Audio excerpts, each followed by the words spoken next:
So we're talking about HAPU. So what do you do on an everyday basis to keep your patients safe from HAPU? So in the CPRU, we're sending patients to procedures. So for skin protection, we're assessing their skin before they're going to be on a flat surface. And then we're applying the Mepilex to any bony prominences. Always the sacrum, any procedure going to be longer than 2 hours, we put that on for sure. And then we look for other areas where we could prevent skin injuries. So. Is there anything you do personally to kind of stay on top of it, and any tips or tricks you have? I mean, I'm not involved in any specific committees related to it or whatever, but I mean, we did do, data collection when we were first learning or first trialing the application of the Mepilexes. So we were all, contributing to that review. But yeah, individually, I'm just applying it to the patients. So as a team or a unit, like how are you? How do you come together? What have you done to make this a success? Right.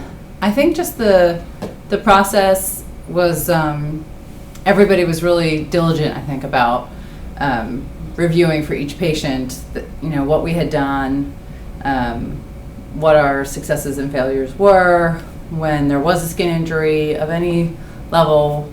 Why in that particular case, just kind of reviewing why that was.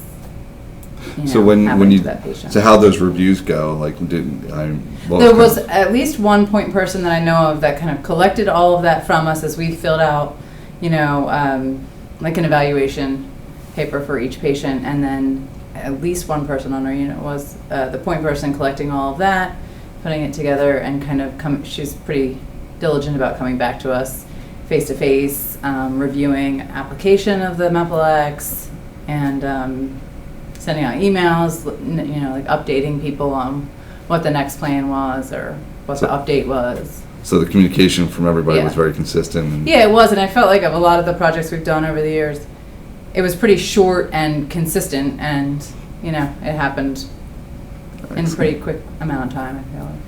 So would you give it? What advice would you give to other units based on your success? I think it was just that we actually spent a lot of time talking about it. We were having several different skin things kind of all at the same time. It seemed like a big focus at the time, so it was easy. Everybody was talking about it all the time. In particular, in our unit, we were talking about skin prep in general because our kind of rules and procedures were changing for how we were prepping skin for the cath lab patients in general, so it was like a big focus at the time. So I think there was just a lot of communication.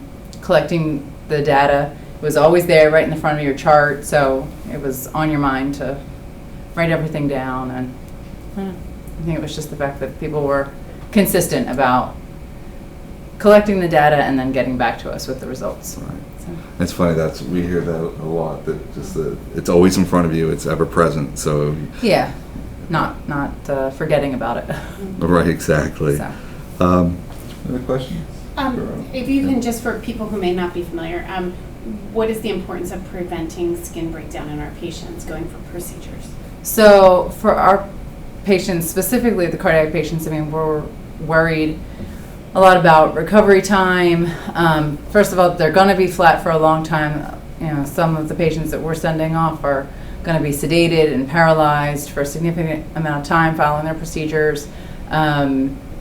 So we already know they're just at risk because of that. But on top of that, nutritionally, they're not always in the best condition. Perfusion-wise, they're not in the best condition. So they have multiple things that are stacking up against them. So we just know how risky they are, or how at risk they are. So I just think anything that we can do to prevent that is going to be key, because they already have so many obstacles that they're up against. Right. So.